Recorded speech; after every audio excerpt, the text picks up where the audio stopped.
오늘 우리에게 주신 말씀을 통해서 영적 유익을 먹고 나누는 삶이라는 제목으로 하나님 말씀 선포하겠습니다. 요즘 우리가 묵상 중인 이 디모데전서 말씀은 디모데라는 젊은 목회자에게 영적인 아버지인 바울 사도가 적은 편지입니다. 저는 그런 점에서 이 말씀을 가장 귀 기울여서 신중하게 들어야 될 사람이 다른 사람이 아닌 바로 제 자신이 아닌가라는 그런 마음을 가지고 이 말씀 앞에 섰습니다. 하지만 아무리 그렇다 하더라도 디모데전서는 그저 단순한 목회자 지침서는 아닌 것입니다. 디모데전서가 모든 사람들을 위한 성경책 안에 포함되어 있는 그 이유가 분명히 있기 때문에 그렇습니다. 그 이유가 무엇이겠습니까? 교회의 방향성과 목회자의 리더십의 모습, 이것을 보여주는 내용은 결국 교회인 우리 모두가 나가야 될 길이기 때문에 그렇습니다. 우리는 디모데에게 주신 하나님의 말씀에 귀를 기울이면서 하나님께서 진정으로 원하시는 교회의 모습이 어떤 건지, 그리고 하나님께서 진정 원하시는 우리 각 개인의 삶의 모습이 어떤 건지를 우리가 배울 수 있어야 되겠습니다. 오늘 말씀 특별히 디모데가 교회 공동체 안에서 있는 위기와 이 문제들에 대처하는 아주 구체적인 내용들을 우리에게 보여주고 있습니다. 먼저 17절부터 20절까지의 말씀은요, 장로들을 어떻게 대해야 될지를 우리에게 알려주면서 특별히 이 장로들에게 어떤 문제가 있을 경우에 어떻게 대처해야 될지를 우리에게 알려주고 있습니다.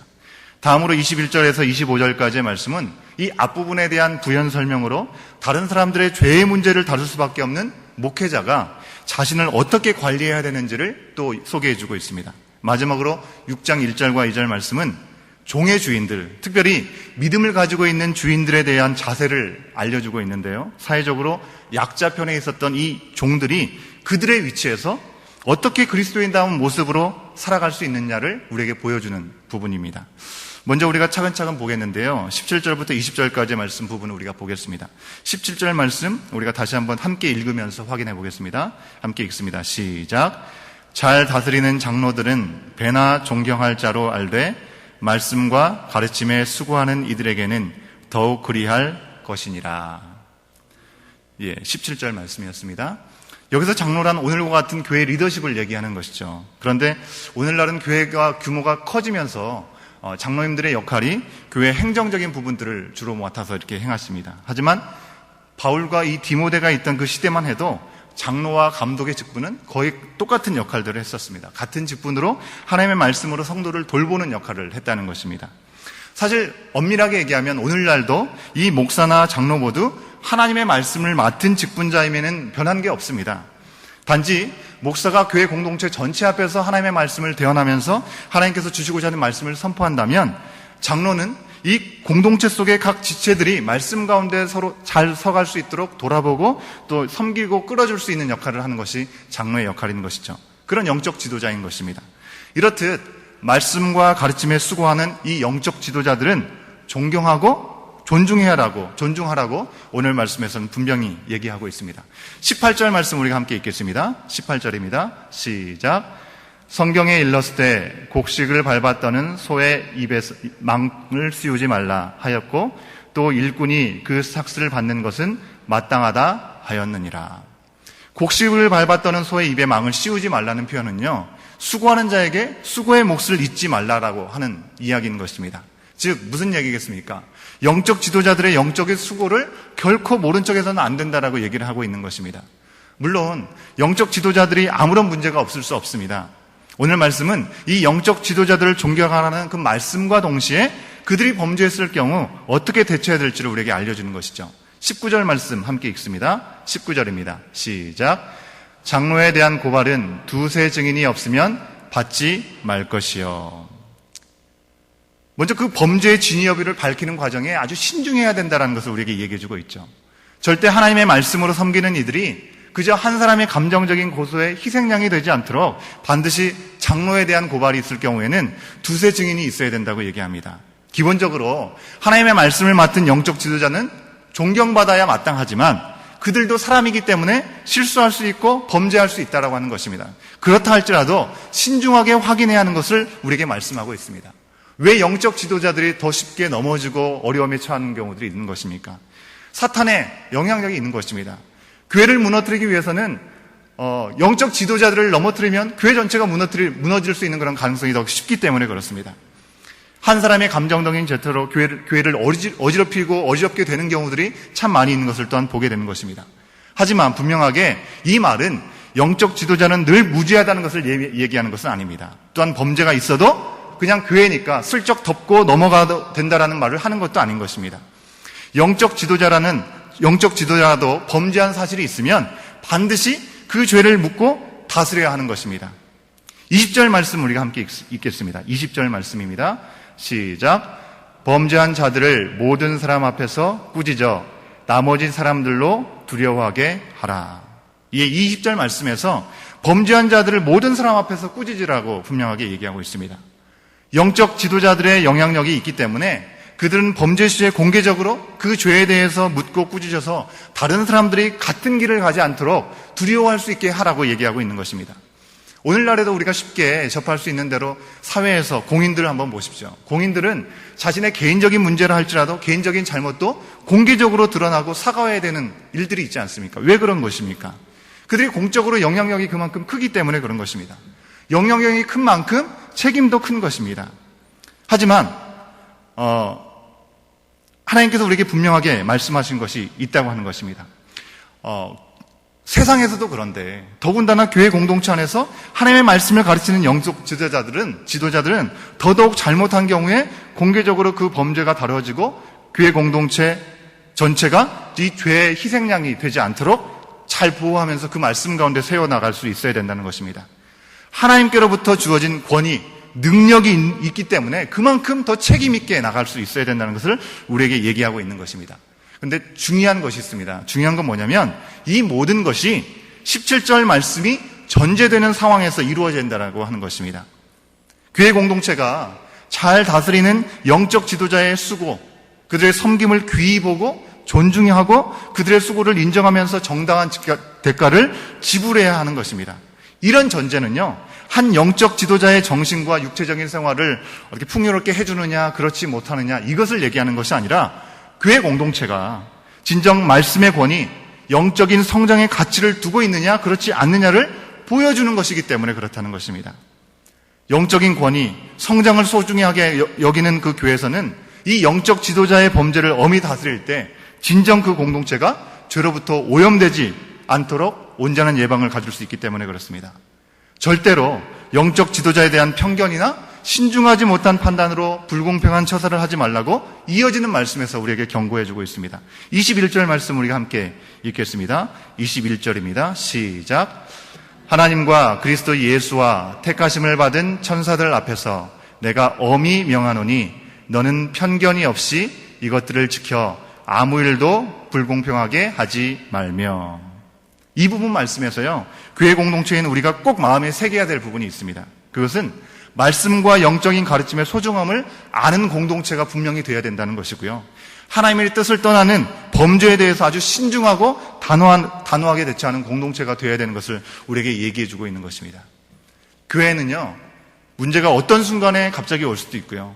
영적인 권위가 주어진 리더십도 범죄할 수 있습니다. 하지만 교회가 개인에 대한 감정이나 편견으로 대처할 것이 아니라 교회 공동체가 죄에 오염되지 않도록 존경심과 수고에 대한 인정을 잊지 않으면서 신중하고 단호하게 해결해 나갈 것을 우리에게 얘기해주고 있습니다.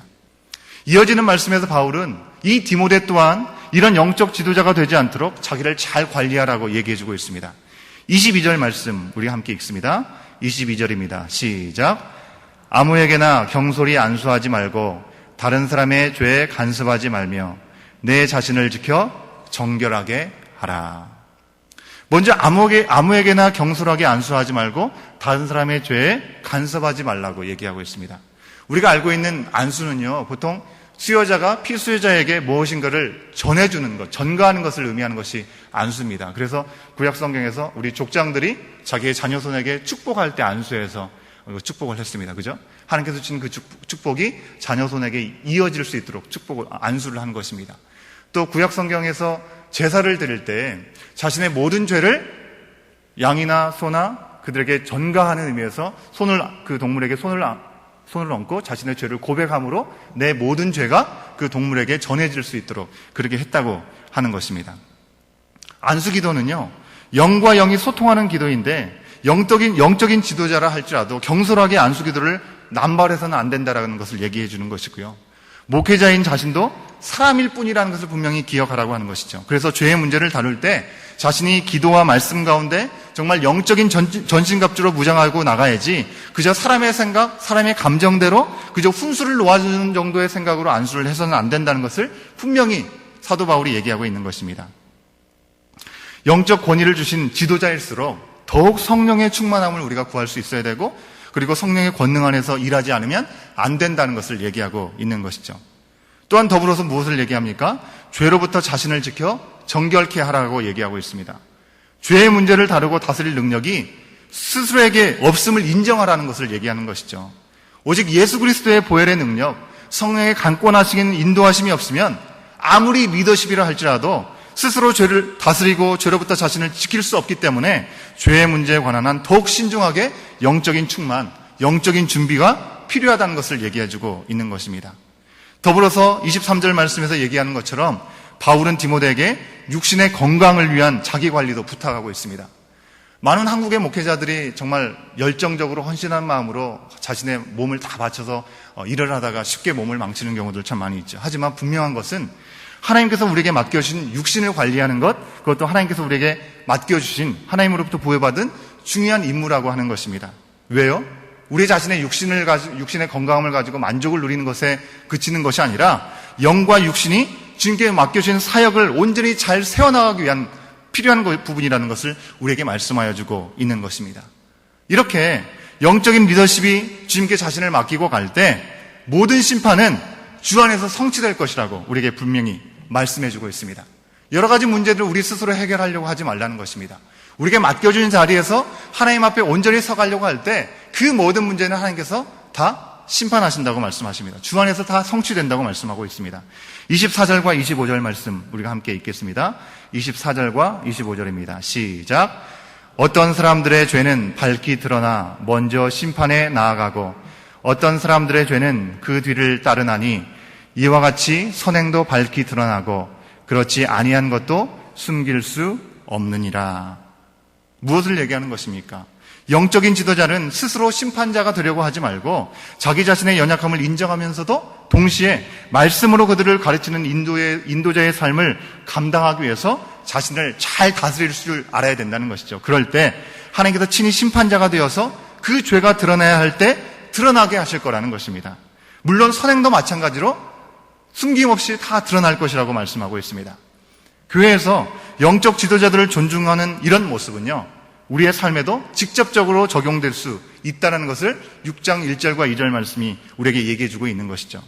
교회에서 영적 질서를 배운 그리스도인들이 사회 속에서 어떻게 살아가야 될지를 살아가는 삶의 방식을 보여주는 것입니다. 6장 1절과 2절 말씀 함께 읽겠습니다. 시작. 무릇 멍에 아래 있는 종들은 자기 상전들을 범사에 마땅히 공경할 자로 알지니 이는 하나님의 이름과 교훈으로 비방을 받지 않게 하려 함이라. 믿는 상전이 있는 자들은 그 상전을 형제라고 가볍게 여기지 말고 더 잘 섬기게 하라. 이는 유익을 받는 자들이 믿는 자요 사랑을 받는 자임이라. 너는 이것들을 가르치고 권하라. 아멘. 로마 시대에는 노예제도가 있었습니다. 로마 제국의 인구의 반이 노예였다고 합니다. 그리고 특히 이 로마 안에 있는 로마의 경우에는요, 노예 수가 자유민의 4배나 이르렀다고 합니다. 그렇기 때문에 이 노예제도는 사회 문제 중에 아주 큰 비중을 차지하고 있는 부분이었다고 합니다. 바울은 이 노예제도가 하나님의 뜻에 맞는 질서는 분명히 아니지만 일단 주어진 환경이고 바꿀 수 없는 제도였기 때문에 그 상황 속에서 그리스도인들이 어떻게 대처해야 될지를 얘기해주고 있는 것입니다. 그런데 이 대처 방법은 교회에서 영적 지도자를 대하던 그 질서 속에서 배울 수 있는 부분이라고 하는 것입니다. 종들은 신분상으로는 분명히 종이지만 그리스도 안에서 모두가 형제자매 되지 않았습니까? 그리스도 안에서 진정한 자유자가 되었기 때문에 억지로가 아니라 교회 공동체에서 배운 대로 자신을 다스리는 자를 공경하고 존중하는 그런 삶을 살아감으로써 하나님의 이름이 비방받지 않게 할 수 있었다고 하는 것입니다. 하나님을 믿는 종들은 뭔가 다르다는 것을 그들이 길거리에 나가서 전도하는 것을 통해서 보여주는 것이 아니라 얽매인 종의 자리에 있다 할지라도, 이해할 수 없는 자리에 내가 있다 할지라도 그 자리에서 내 맡겨진 소임을 다하고 주인을 잘 섬김으로 보여줄 수 있었다고 하는 것입니다. 이처럼 교회 안에서는 영적인 권위를 인정함으로, 또 세상에서는 주어진 질서의 권위를 인정함으로 우리는 영적인 유익을 먹고 또 나눌 수 있다고 하는 것입니다. 하나님께서 오늘도 우리에게 새 날을 주셨습니다. 오늘 말씀 통해서 우리에게 주시고자 하시는 것이 무엇입니까? 끊임없이 우리에게 주시는 영적인 유익들을 어떤 부분은 우리가 다 이해하지 못한다 할지라도 하나님의 선하심을 우리가 의심치 않고 믿고 나가면서 하나님께서 우리에게 주신 그 하나님의 질서들을 우리가 온전히 순종하며 나갈 때 그 부분들을 하나님께서 온전하게 세워나가신다는 사실들을 우리가 기억하면서 나가라고 말씀하시는 것입니다. 오늘도 교회 안에서의 삶이 정말 세상의 빛과 소금의 모습으로 드러날 수 있기를 소원하는 모습들이 우리 가운데 있을 때 하나님께서는 이 하루의 삶 가운데 우리를 통해서 놀라운 일들을 행하실 줄로 믿습니다. 함께 기도하시겠습니다.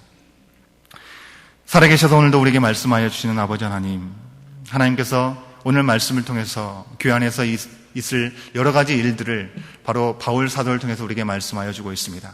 영적 권위에 우리가 존중하고 순종하는 마음으로 정말 죽게 하듯 잘 섬길 수 있도록 인도하시고, 하지만 그 가운데 하나님 앞에 온전치 못하는 부분들은 바로 세워나갈 수 있도록 우리에게 말씀하여 주고 있습니다. 아버지 하나님, 우리의 부족함을, 연약함을 온전히 인정하고 나갈 때 하나님의 도우심을 구할 수밖에 없는 것임을 우리가 분명히 고백합니다. 성령 하나님, 이 하루의 삶 가운데도 우리가 하나님께서 우리에게 주시는 영적인 유익을 충분히 먹고 누릴 수 있도록 인도하시고 그것을 나눌 수 있는 자리에 있게 하여 주시옵소서. 우리는 너무나 부족하고 연약하기에 우리 스스로 힘으로 할 수 없음을 솔직히 고백합니다. 우리의 손을 잡으시고 우리를 이끌어 주시옵소서. 이 모든 걸 온전히 주께 맡겨드리며 이 모든 말씀 예수 그리스도의 이름으로 간절히 기도드리옵나이다. 아멘. 찬송가